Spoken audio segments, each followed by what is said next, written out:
got good production. You got a story. When Richard Dawkins was asked about the origin of life, If life exists outside our universe, and if so, have aliens made contact with us? One time we were fish. what is the evidence for this? And we're climbing trees. This is not something based on scientific evidence. This is In the world of the apes, monkeys. the first person to actually say that Darwinism was a religion. And here you go. And this is Subhur here on the Dean Show. Go ahead and subscribe right now. Hit that notification bell. Help us get our numbers back up. Did you know that many years ago, the Dean Show, when we started 2006, we used to broadcast for many years on the Khalifa clothing channel, currently known as Digital Minbar. So we're trying to get our numbers back up because the channel at that time got closed. Then we started the official Dean Show channel. We're trying to get our numbers back up to where they should be. And that's this number here, 855, combined what we currently have, 442. We should be over 1 million subscribers. Help us to get our numbers back to where they should be. With that small setback that we had many years ago, you guys can help us by subscribing right now and hitting that notification bell. Thank you very much. Enjoy the rest of the show. Assalamu alaikum. And don't forget to support us on our Patreon page. Dean, the Dean Show.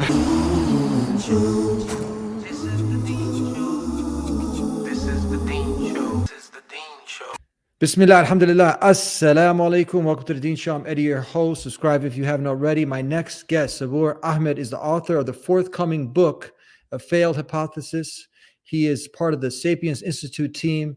He is a public speaker, debater, and writer. He focuses on engaging with the new atheism and has also traveled extensively across the globe, teaching Muslims how to articulate Islam to non-Muslims. Subhur specializes in the philosophy of science with a focus on Darwin's theory of evolution. He has debated many prominent atheists over the years, including professors, atheist activists, and internet personalities on the topics of science, God's existence, and Darwinism. He has given talks across North America, Latin America, Australia, Africa. The list goes on. Subhur has a MA in philosophy from Birkbeck College, University of London. He is currently a PhD candidate specializing in the philosophy of biology. You got to know him a little bit. Now you're going to get to know him a little bit more as we talk about evolution and also this new religion. There's so many man-made religions. Another one's been added to the bunch called Scientism. So let's enjoy this week's show with our brother, our guest, Sabur Ahmed. Assalamu alaikum. Wa alaikum salam, Eddie. How you doing? Alhamdulillah Rabbil Alameen. How are you?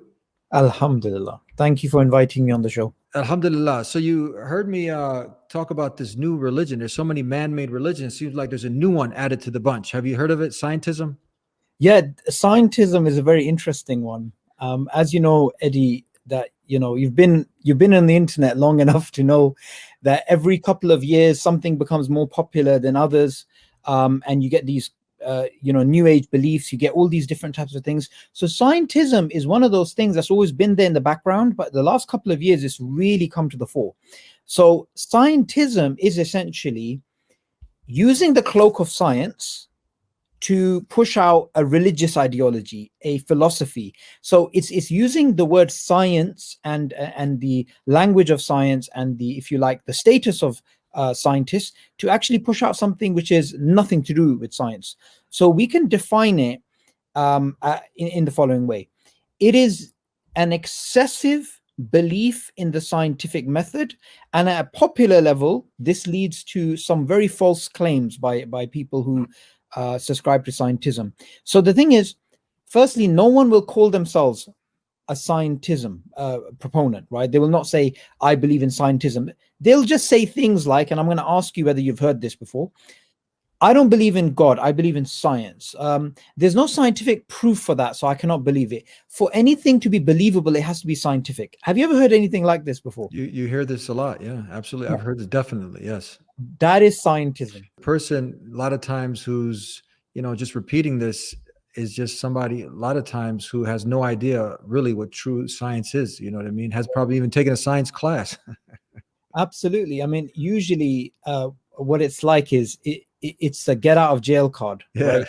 It's like, okay, I don't really have a way of responding to you. Okay, so Give me scientific evidence, like for God, right? So what we need to do is we actually need to break down this worldview, this actual philosophy, this actual religion of scientism. So the first thing to know about these people is that they say for something to be knowledge, it has to have scientific evidence. And if something does not have scientific evidence, therefore it cannot be knowledge, right? And later on in the discussions, they would say things like, well, since there is no scientific evidence for God, there is no God, because they consider the only type of evidence to be scientific evidence. So that's the first claim we're going to break down, inshallah. So that's what we're going to start with. Okay, go ahead. Let's break that down. Okay, so we can ask a series of questions to the person. We can ask them, so you've said that you only believe in knowledge if it can be scientifically verified. And the person would obviously say yes, because that's what they were alluding to earlier. You can ask them a series of questions. You can ask them, okay, my friend, do you have a great going back 50, 60 generations, a grandfather? Do you actually have a grandfather going back 50, 60 generations? What are they going to say? Yes. They're going to say yes. Okay, and let's just say I was to push it a bit and say, are you sure about that? Are you like certain you have knowledge of this? No doubt. They'll say no doubt, exactly. Then I'll say to them, well, can you give me any scientific evidence for the existence of your 50th generation going back grandfather? What scientific evidence is there? They'll say, I got some pictures of me and grandpa. Okay, good. Now, the problem there is, if the pictures did exist, how do we know that's actually your grandpa? It could just be your great uncle. It could be some other guy.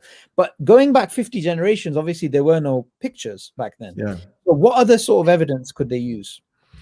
So they're gonna go ahead and pretty much testifiable evidence, so because it's come down from my mother, my father, my grandfather, etc.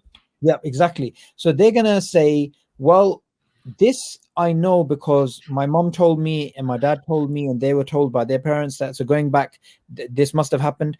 There's also something else, right? So that what you just referred to correctly is known as testimony, right? That's a root of knowledge as well, independent of science. So we know history through testimony. How do we know, for example, that Caesar existed, or Genghis Khan existed, or Napoleon existed? People that we do believe existed. It's not through science, it's actually through testimony. Now, if they're to turn around and say, well, I could somehow find my grandfather's grave and do a DNA test. Well, even if you could find your grandfather's 50 generations going back his particular grave, you haven't done that test right now, but you believe right now that is your grandfather did exist going back 50 generations. So that's testimonial knowledge. There's also something else that they could respond with. They could say, well, I exist, my father existed, and going back logically, his father must have existed, and going back using logical deduction, my 50th generation grandfather must have existed. That's just pure logic going down. So again, that's another root of knowledge, which is logic, which has nothing to do with science. So far, just by one question, we've got two sources of knowledge which are independent of science. Now I could ask a second question to the person asking. So wait, go ahead, stop. So yeah, testimony, and what was the other one? Logic. Logic, yes. Yeah. So you're using logic to come up with conclusions, right? That's got nothing to do with science.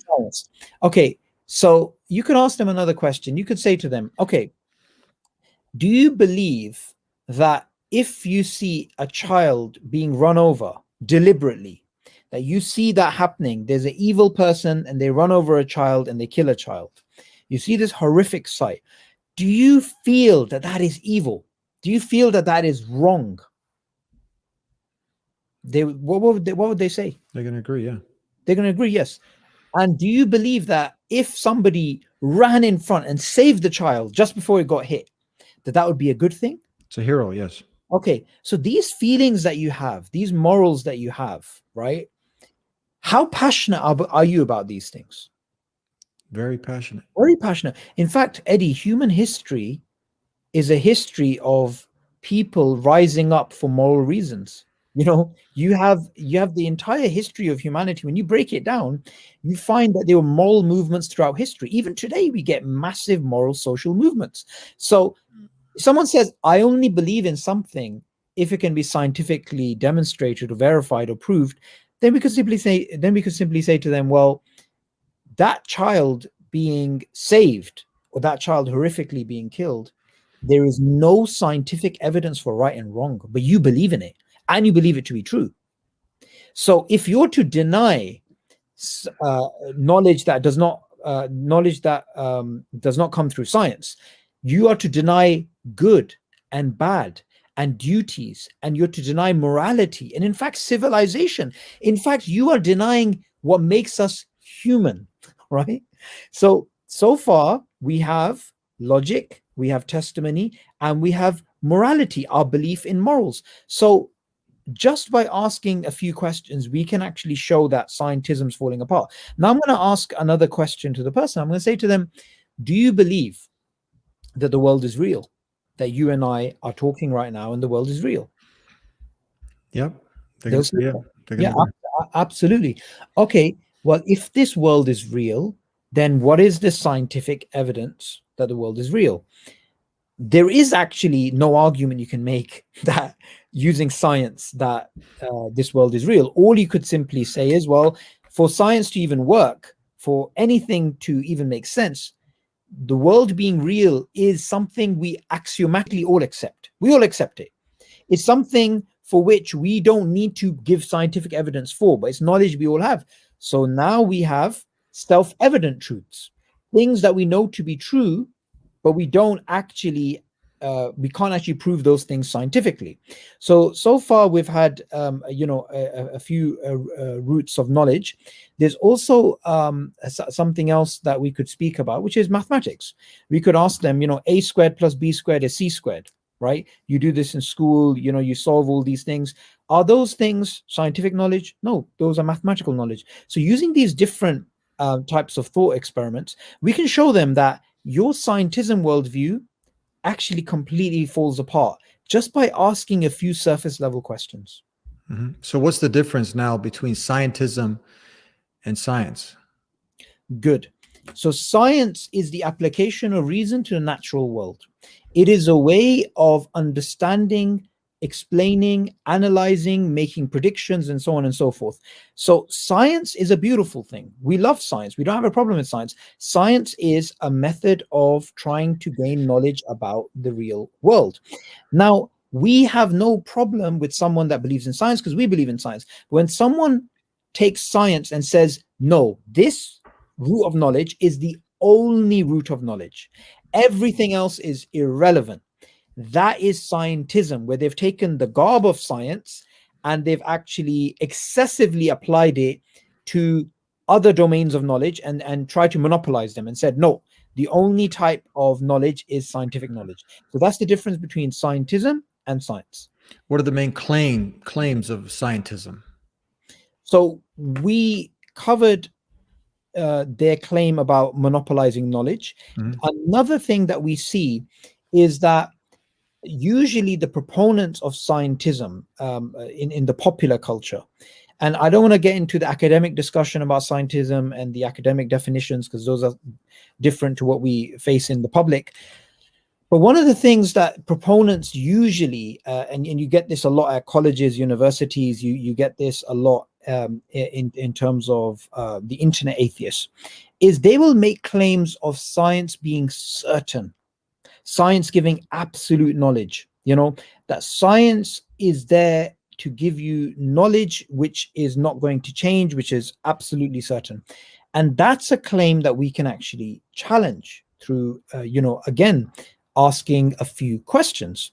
So what we could do about this claim is we could ask them, is it not true that a scientific theory that we have today, we are basing it upon the knowledge that we have gained? So that's something that we all agree about. However, isn't it also true that we haven't got all of the information that's in the world? So tomorrow we could gain a novel piece of data or novel observation which could challenge our previous theory. That's a very simple point. You don't have all the knowledge in the world. Tomorrow you can come up with something that you haven't seen before that can contradict your previous theory. This, in the philosophy of science, is known as the problem of induction, that you cannot be certain of a theory that you've come up with today, because tomorrow you can come up with an observation or a piece of data that will contradict your previous theory. So that's the first point that we can make, and it's known as the problem of induction. The second point is underdetermination. So underdetermination is that using the same data, we can come up with many different types of inferences. We can come up with many different types of ways of looking at the conclusion. So I'll ask you a question on this. Say I give you $5, right? And I tell you to go down to downtown Chicago, and I want you to use up the $5 and to buy apples and oranges. So you have to come back both with apples and oranges, okay? And say the apple costs $1 and the orange costs $1. So both of those items are $1, and I sent you away with this. You have to spend the full $5, and when you come back, I want you to bring apples and oranges, and both of them are $1 each. Okay. Now, what are you going to come back with when you come back from shopping? Apples and oranges and no money. Apples and oranges, no money. Exactly. Now, here's the problem, Eddie, right? You could get 3 oranges and 2 apples. That's a possibility. Mm-hmm. Or you can get 4 oranges and 1 apple. So you get the point. There's many different combinations. Using the data that you have to use $5. Using the data is $1 each. And you have to get both apples and oranges. Just those 3 pieces of data, you can come back with a lot of combinations. Yeah. Likewise, a theory is inferred from the data, but the data we can use to infer other theories. Okay, this is known as underdetermination. Now, a lot of the time, these people who believe in scientism and are using the garb of scientism, as you rightly pointed out, they probably haven't even done a science class at a graduate level, right? So they'll usually run away by the time you've highlighted just 1 or 2 problems. But just for the sake of it, I'll just quickly go over some more. We also have theory ladenness, in which the theory colors the data. We also have a problem of unconceived alternatives, where there are solutions to the data that we have, but we can't think of them because we haven't actually conceived of them. This happened during the time we can see between Newton and Einstein. And then there's another issue of methodological naturalism and philosophical naturalism. You know, Eddie, even before you get to these points, you usually find that you don't need to go that far. Yeah. They realize that they try to hoodwink you, and you're not having it. It's over. It's over, basically. Yeah. Yeah. So there's one claim, I think this is the most preposterous, is that science disproves the creator God. Yep. Yep. I think this is the most ridiculous one. Yep. So what you because haven't there been? I mean, there are so many scientists, and I want to get into this in a few, that now the institution's been pretty much set up that it's an atheist secular institute. In these secular institutions, atheism is the religion pretty much. And now all these people who fight for creationism, they've kind of been blacklisted. They're the ones who are not invited to the parties. They're like, it's like they don't even exist. Yeah. So, but they're scientists also. They're also academics who went to the same schools. Absolutely.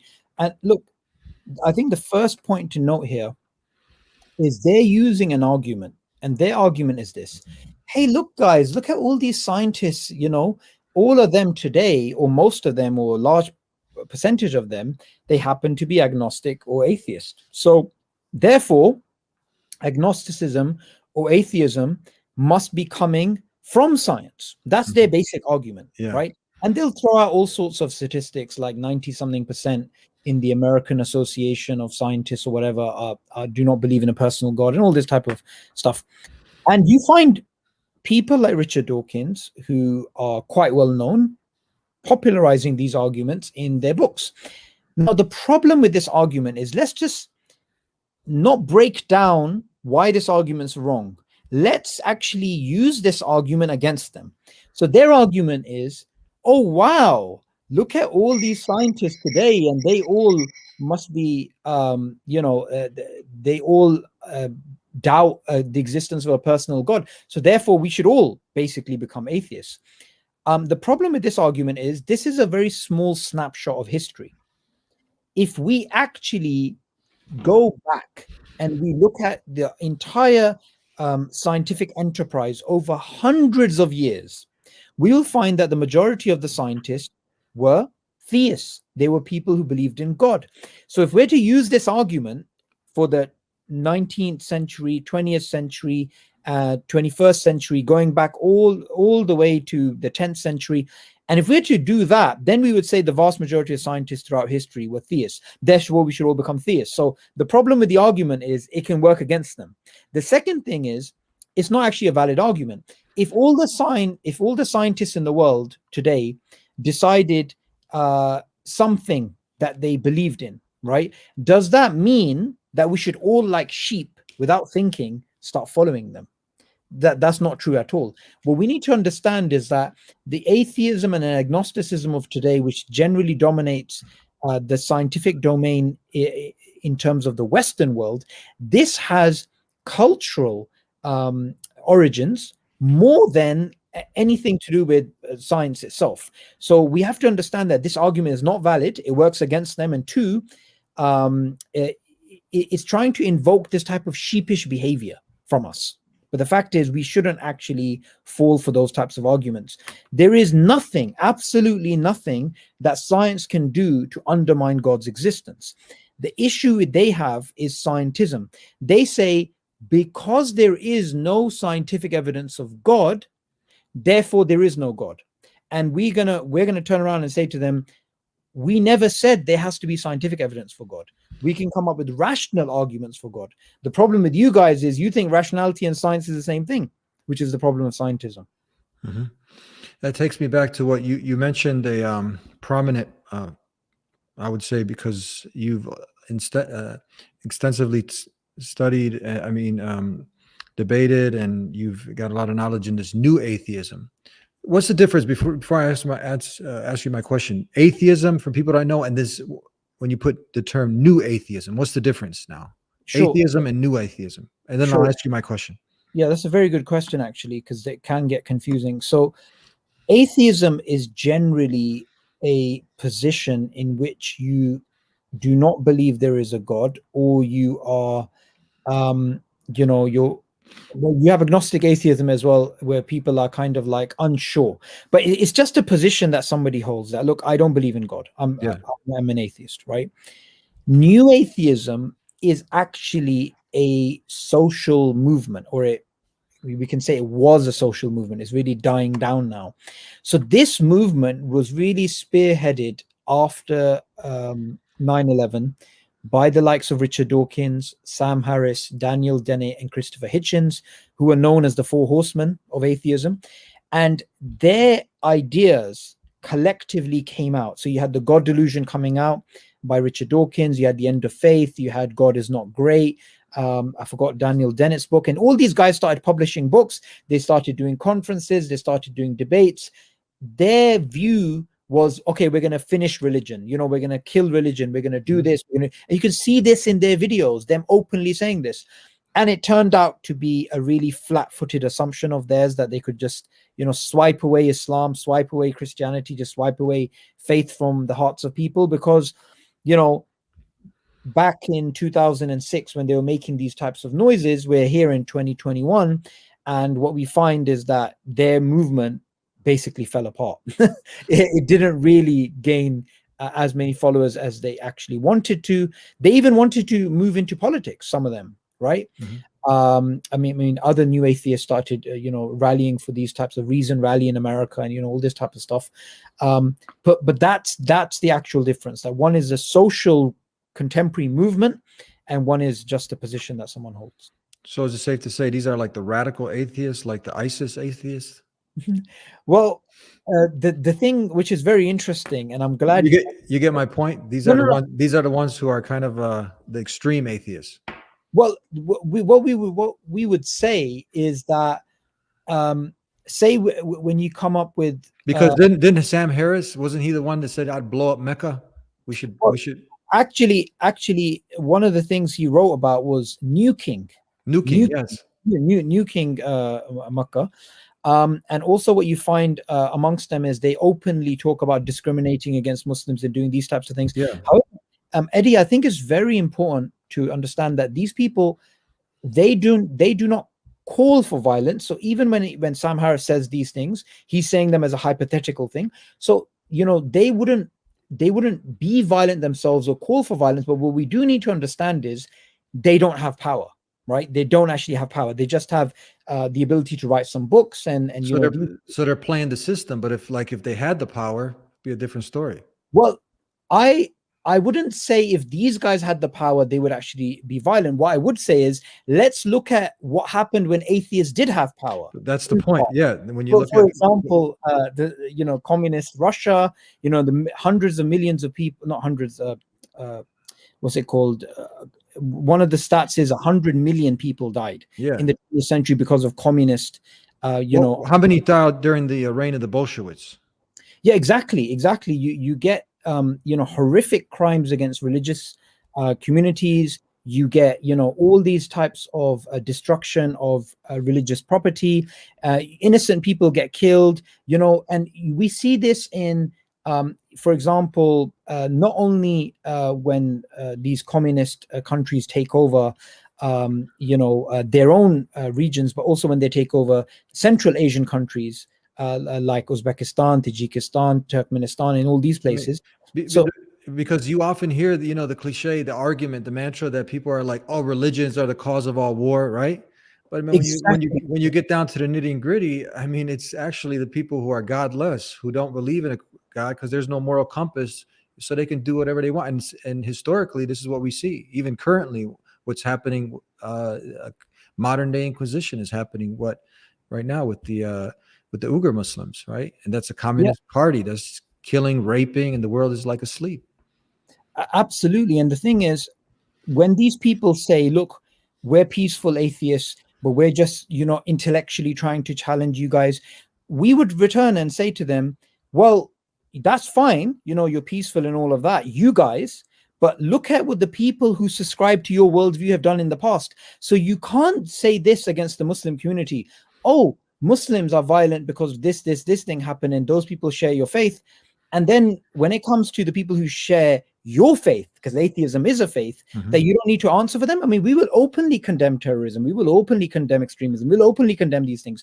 But you guys, you don't even accept that they're part of your flock when they clearly are. Stalin, Lenin, Chairman Mao, who were these people? They weren't Christians or Muslims or Jewish people. They were militant atheists, and they actually believed and reinforced this throughout their territory, that they wanted to basically replace religion and have themselves and their ideologies as the supreme things. Because if you don't believe in God, if you do not have any belief in God, if you reject the hereafter, and you have ultimate power, in their minds at least, the sort of power that they thought they had, then what's to stop that evil that they have within themselves, right?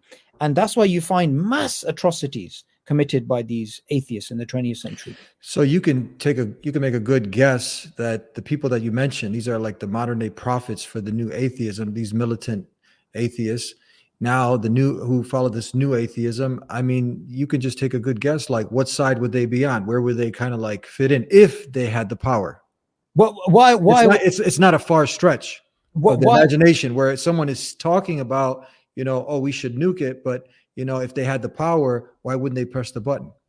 Well, this is quite interesting, because I think a lot of these people would never want atheists to have that much political power. And it's very interesting. I've actually been seeing amongst some of these atheists that they see a utility in religion, as long as someone else does the believing, right? Because they know themselves deep down that they would rather be in a society in which you have many different religions, many different systems, many different things going on, than be in a state like communist Russia, or these states which are, where there's only one ideology and they have all this type of power. But I mean, definitely with people like Sam Harris and these who openly advocate these types of ideas, one can only guess what's going through their head and what would happen if they actually had power. Yeah, it's crazy. So let's go back to because it's intertwined all together, scientism, and then how would you fit in evolution with scientism? That's a good point. Because doesn't that kick it off? Yeah, I mean, it's like once they get the first assumption wrong, once they the first assumption wrong, yes. Once they step into the arena with the wrong lens, then everything else starts messing up. So if they go into evolutionary theory with the idea that science is the only root of knowledge, with the idea that science is certain, and with the idea that science undermines God, which are the three main claims that you hear these popularizers talk about, then you'll come up with really absurd conclusions. So one of the things that these guys do is they say evolutionary theory Darwinian theory undermines the existence of God. It does away with God's existence. There is no need for God's existence.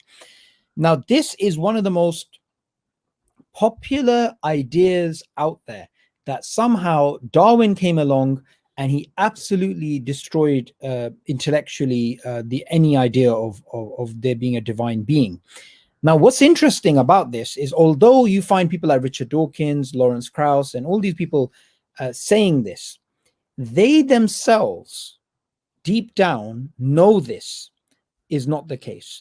Darwin was never an atheist. This is something very interesting. Hold on. See, this is, a lot of people don't know this. I mean, this is something that is just for someone listening to you right now. Please repeat that. Yeah. So Darwin was never an atheist. In fact, Darwin did not like his theory being used to buttress atheism. In fact, he said, in my wildest fluctuations, I was never an atheist. When he published his book in 1859, he was what we would call a deist. According to his own words, a deist. A deist is somebody who believes in God but does not believe in religion. So when he published The Origin of Species, he believed in God. Prior to that, some decades back, he was a Christian. Near the end of his life, he became an agnostic because of the problem of evil and suffering. Now, what they do is they only take what fits their narrative. So when Darwin openly says that, someone can be a theist and believe in his theory, they'll ignore that part. But what they will do is, when Darwin is, for example, being attacked by, like he was attacked by some Christians when he was alive, they would use that and say, look, they were suppressing him and, he was being mocked and this and that. So they try and create this false dichotomy. Here's Darwin versus theism, Darwin versus God. When Darwin was a lot more sophisticated in his thinking, and he was a lot more respectful to the belief in God, and a lot more respectful, in fact, to Christianity as well. Most people don't know. They hear the term evolution, they ascribe that it's scientific, it's golden, this is the new discoveries, we're in the modern day. So I want to share this video with you, and let's just kind of look through it real quickly and then get your thoughts on it.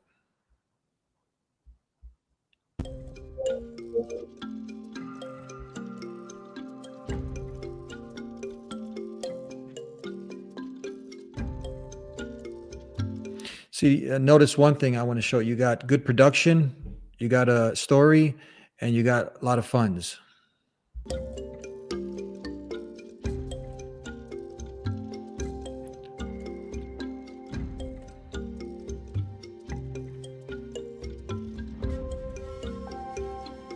So I'll kind of go through this quickly. You're familiar, you're a biologist, you're familiar with all these, right?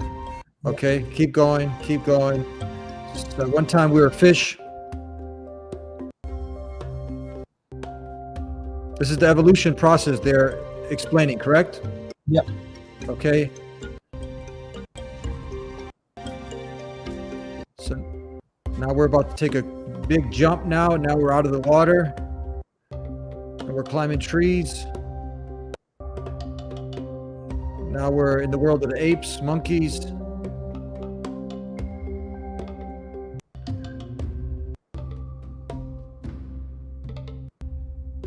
And here you go. And this is Subhur here on the Dean Show. Okay. Is that pretty accurate? That's like the mainstream? Yeah, I mean, this is the traditional view of the tree of life and how life evolved and stuff. However, I just want to point out some things. Just within the few seconds of the opening, there's a huge statement that was there with absolutely no evidence today, right? So what they'll say is, okay, so in the beginning there was the cell, right? There was the cell, and that cell came from primordial soup or whatever, right? You have all these different ideas that they have. Now they call this abiogenesis. They call this from non-life to life, right? Now we need to simply ask them, what is the evidence for this? And just by that question, you will rattle them. You will actually repeat the question. You can simply ask them, what is the evidence for abiogenesis? What is the evidence that life came from non-life? And also, what is the evidence that there was one origin of life, that there was one self-replicating molecule, cell, whatever? Just ask them this question and see what their response is. Because you can get into all sorts of deep technical analysis of all these models that they have. A great scientist to look at this is Dr. James Torr. He blows out of the water all of these pathetic claims that they've worked out abiogenesis. They worked out how life came from non-life. But you can simply ask them, okay, so you just made this claim and this supposedly happened 4 billion years ago. Can you explain to us what's the evidence for this? So and you'd be very surprised if they even give you an answer. Yeah, that's deep. I mean, so that goes back to, is it belief or is it fact? Because you have to take a big leap of faith, what they usually again attribute to religion and God. So is it synonymous what you're saying as if you're asking for observable, testable evidence? Yeah. So I think this is where it's very important for us to talk about. It is way more than just a scientific claim. They have faith in this. This is, if you like, the atheist Genesis story. This is their origin story. They have absolutely no evidence that there was one cell, right? And 4 billion years ago, these things happened. But since they believe there is no God, then they have to come up with some sort of story, and that is the story that they actually come up with. Now, I have respect for those evolutionary biologists and those philosophers who openly speak up and criticize these issues. So what we'll find is that, and here I'm going to speak about atheists and agnostics. I'm not talking about Christians or Muslims or Jewish people or anybody with some sort of belief in religion.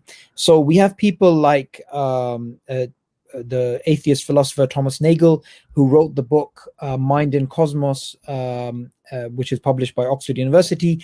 And he mentions this. He actually mentions that, the idea that life came from non-life and all of this naturalistically evolved, this is not something based on scientific evidence. This is some a paradigm which they have, and it's just difficult to actually question, and anybody that tries to question it is actually ridiculed. Then you get people like Jerry Fodor, who when he tried to question Darwinism, he was called a secular creationist. They couldn't call him a creationist because he was an atheist. Then you get people like James Shapiro, Masayoshi Nai, Lynn Margulis. You get these biologists who openly say that Darwinian evolution is essentially a religion, right? In fact, Lynn Margulis says something very interesting. She was the late wife of Carl Sagan, the famous physicist, right? So although she was an atheist, she said, history will judge neo-Darwinism to be an Anglo-Saxon religion, right?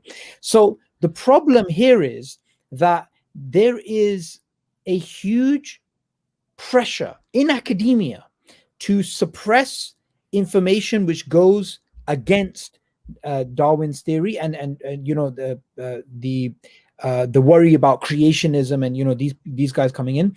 There's a fantastic documentary. Creationist. What do you say back to them when they say you're a creationist? Did I hit it? Is that the one? Yeah. In an unguided and undesigned way, the theory of evolution. Excuse me, Yes, Ben. how did life begin in the first place? Mr. Stein, you have the same question every time. Well, you never answer it, sir. It develops, you know, we've been through this so many times. You have me Could there have been an intelligent designer? Sorry, I cut you off, but Yeah. did I hit it right? It's like No, is that the one? That's the one, and that documentary is amazing. We didn't plan this. See? No, but this is an amazing documentary. What the first person you showed was actually Dr. Jonathan Wells, right?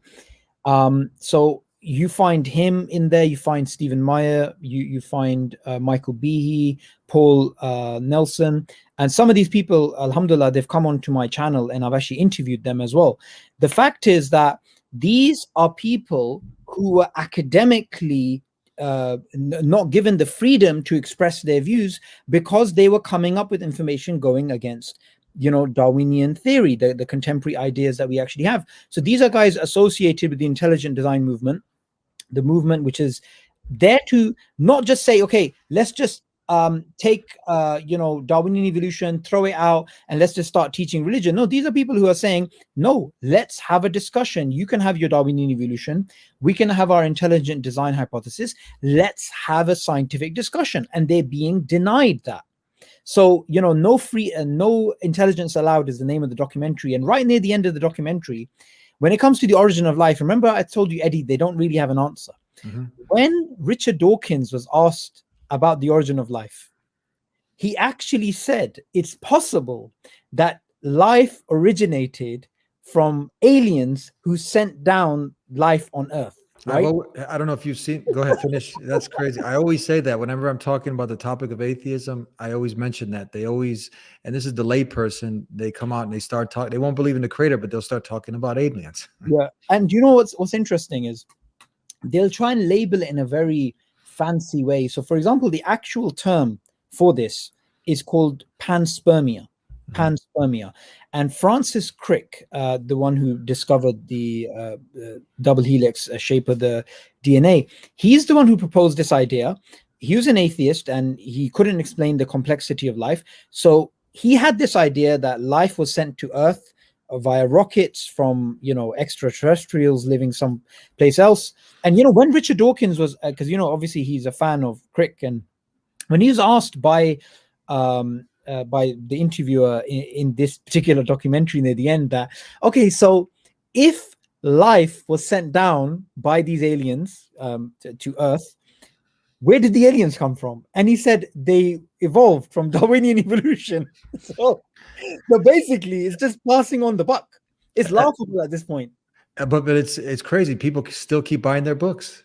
People still keep, you know, still in line to get more of the stories. But like I said, when I showed you this clip as a story, it's good production and it's well funded. Let me get into that clip.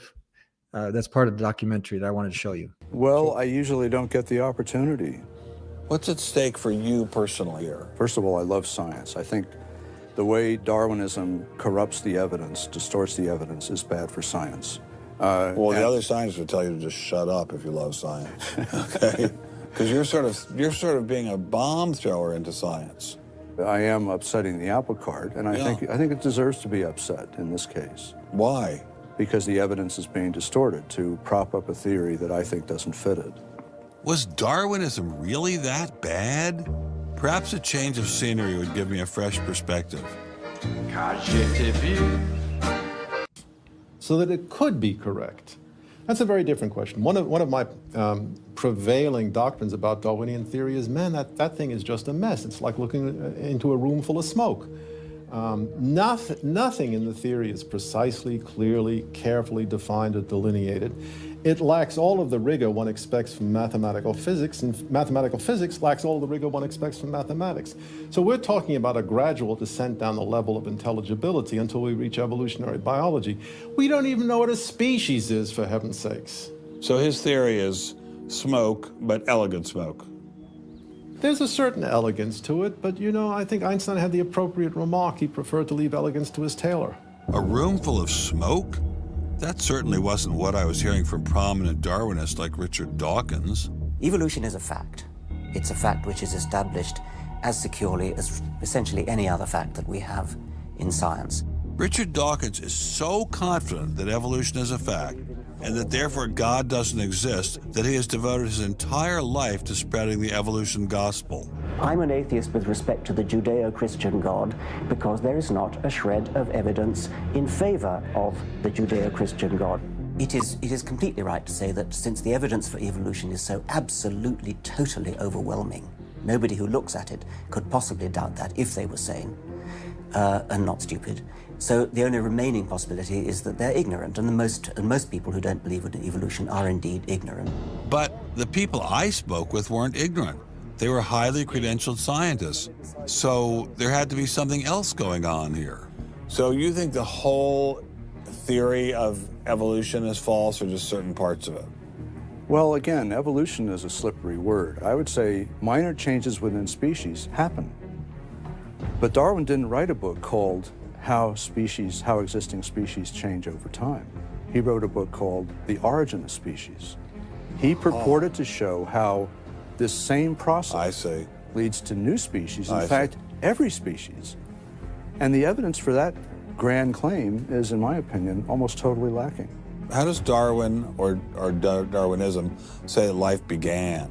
Well, he didn't know, and in fact, nobody knows. So Darwinism, strictly defined, starts after the origin of life. From the back to the front, nobody knows, but we know. It's in the Quran. It's there. But we're talking about from the academic circles here. They don't know, but you have in the beginning, he talks about these scientists are talking about it's like a room of smoke, elegant smoke. Yeah, I mean, this is where, you know, we can give people a very good solution. We can say to them, look, when you are working within the field of science, when you're at university or any of these things, you can accept any scientific theory, even Darwinian evolution, as a valid scientific theory, paradigm, model, but you don't accept it to be literally true. Because the real issue here, Eddie, is that people don't understand the philosophy of science, and nor do they understand the science itself when it comes to evolutionary theory.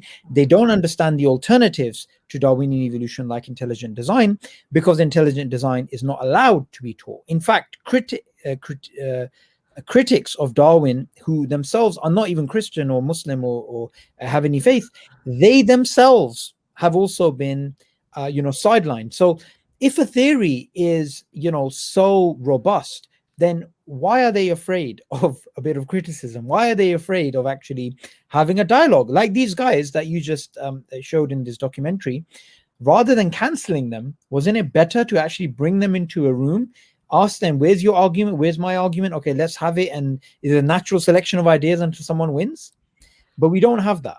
And, it's quite sad.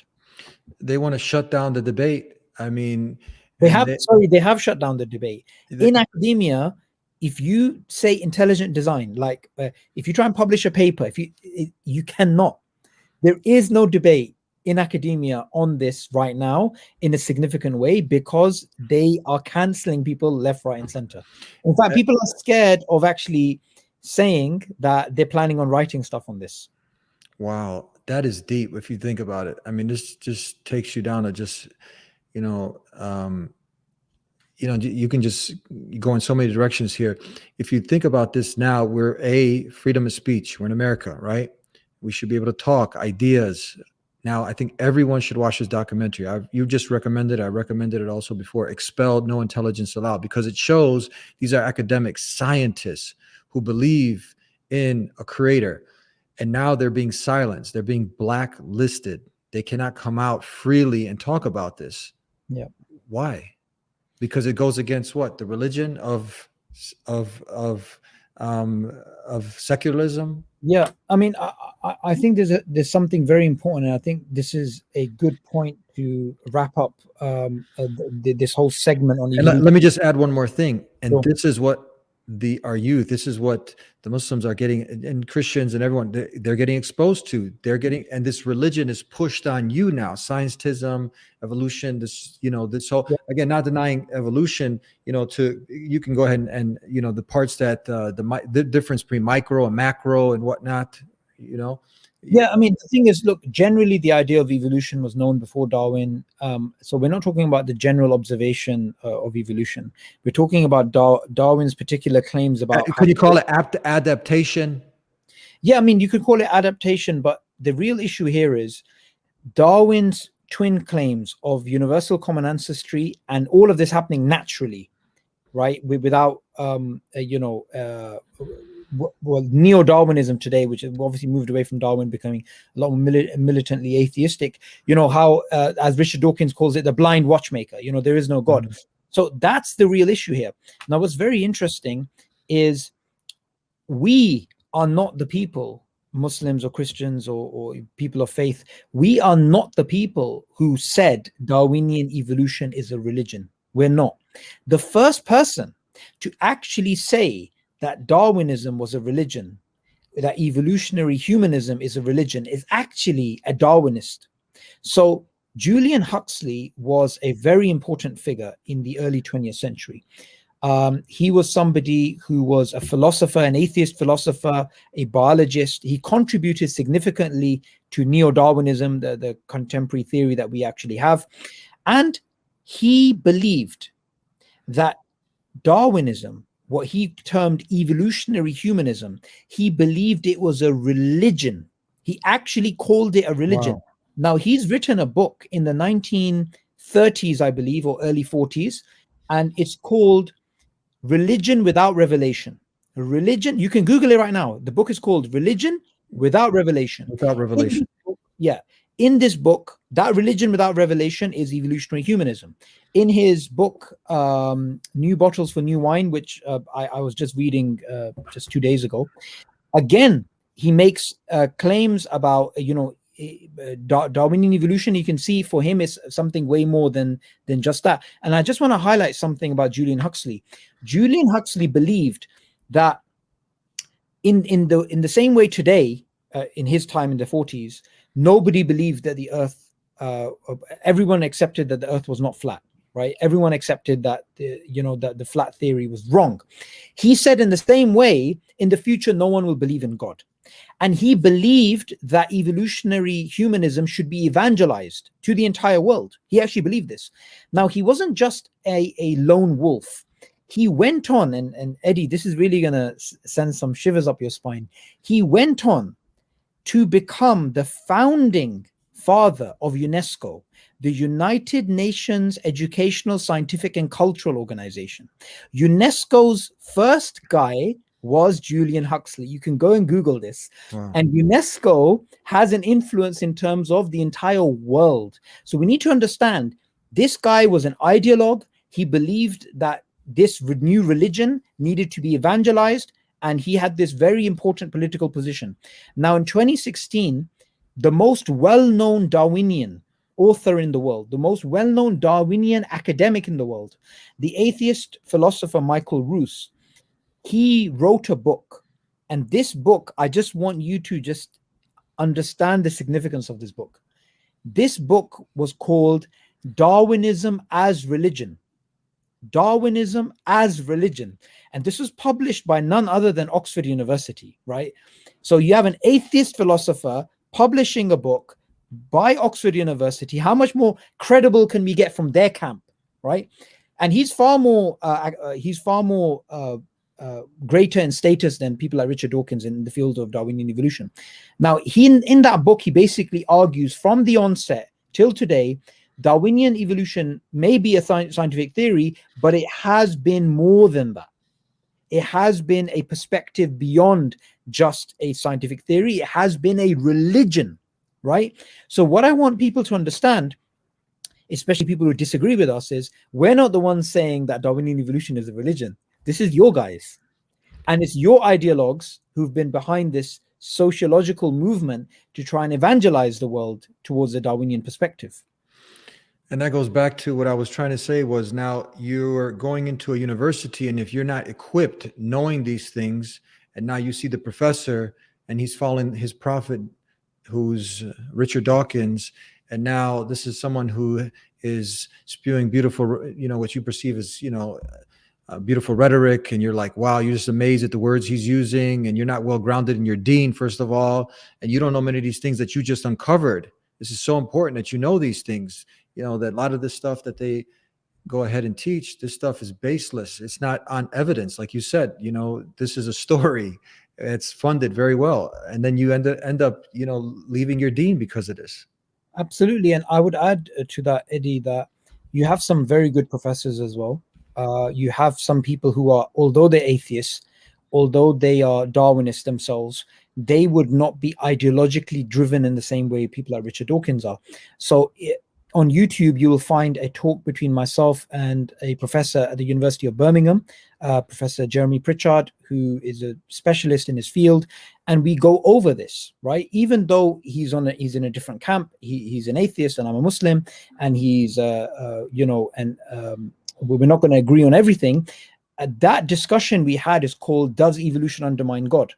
And he agreed that it doesn't. And you get professors like this who are open, who say, no, this is not true. This isn't something that undermines belief in God. And it is much more complex than that, much more sophisticated than that, much more nuanced than that. But it's people like Richard Dawkins who wants this war in the classroom between believers and atheists, and he wants to make it look like you have to be one or the other and you have to be at each other's throats, when we're actually trying to give a much more academic type of discourse here.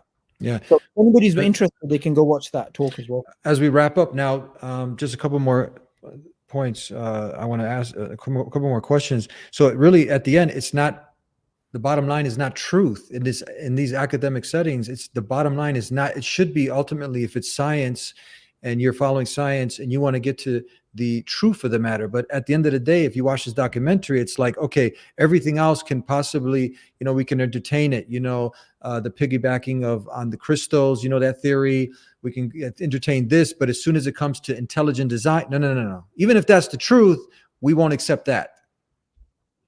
Yeah, it doesn't make any sense. And what we need to do as especially as Muslims, is you can have a large part of the world believing something, and we know this as Muslims, but that doesn't mean that it's true. So you can have a large part of the world which right after 9/11 believed Islam was a certain type of ideology, but all those ideas were wrong.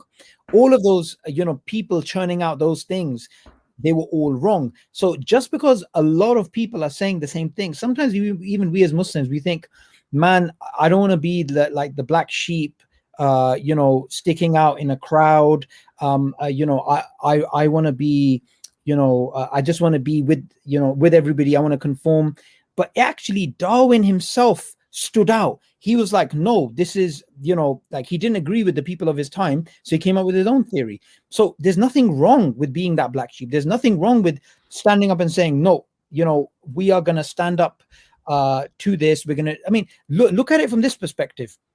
Racism, say 60 years ago, was completely acceptable, right, in places like America.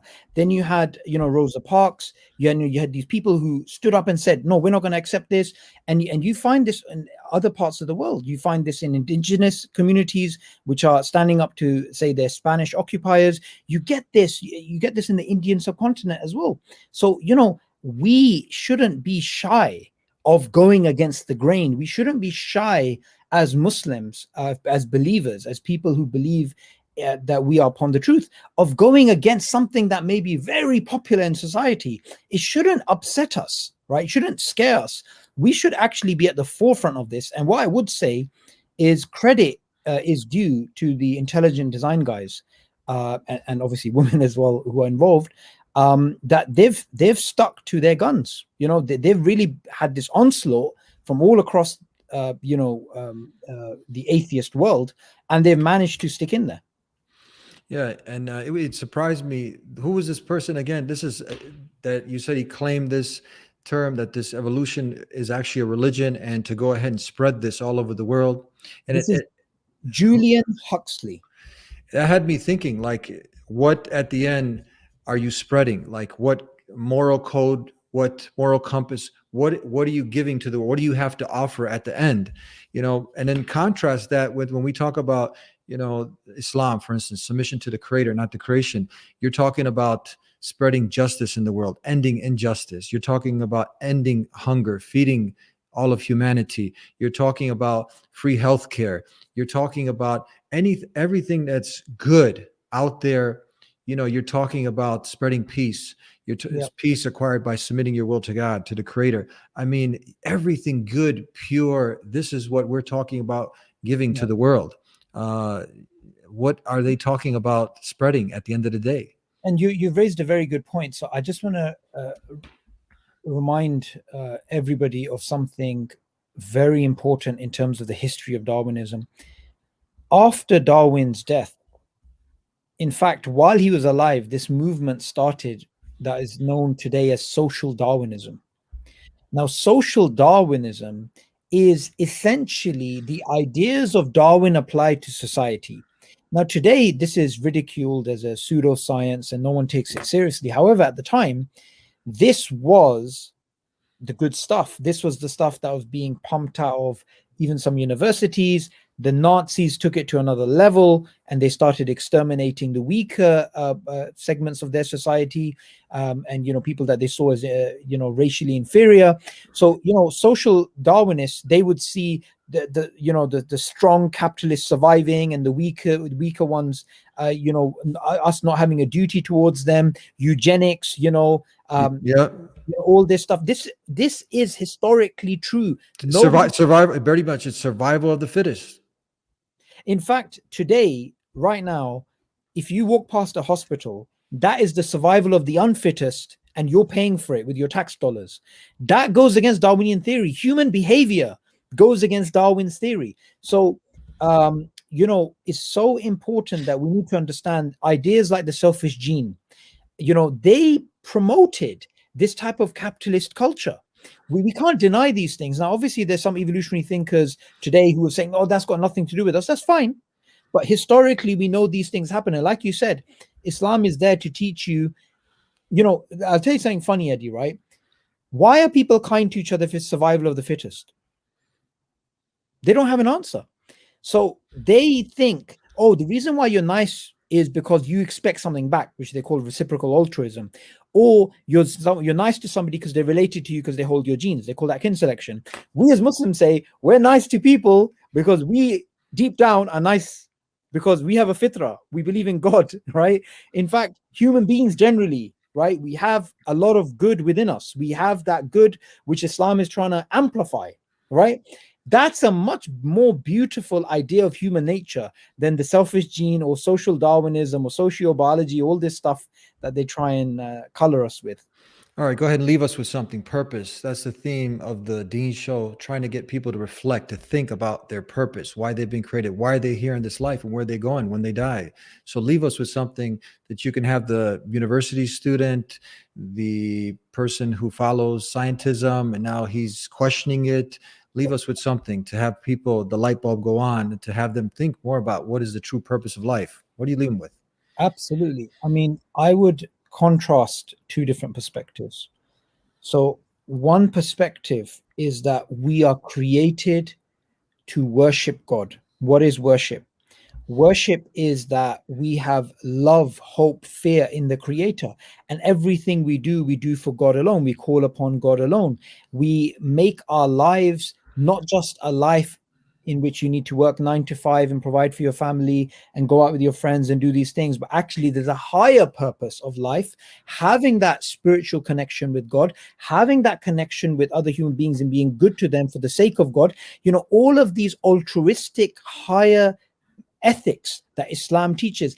This is the purpose of life. And what does Islam essentially teach? Nothing is greater than the remembrance of God. So in this life, as Eddie, we know through your story, right?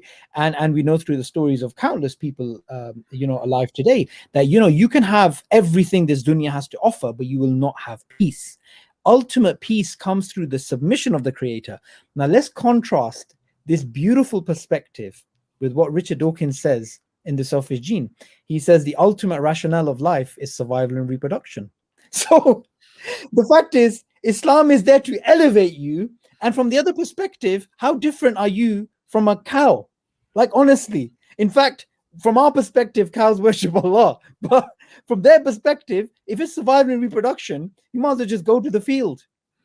Like, honestly, no other way I could put it. This has to be mandatory watching for anyone in university, about to go to university. They need to watch this episode. It's a very, very important episode. And inshallah, God willing, this can help save some people who might end up, falling for the trap of shaitan, who's setting these traps and misguiding people. So inshallah, this can be of great benefit. And thank you so much for spending the time. I can go on and on. I really enjoyed talking with you. It was a pleasure. Always a pleasure with you, Eddie. Inshallah, we can do it again sometime soon.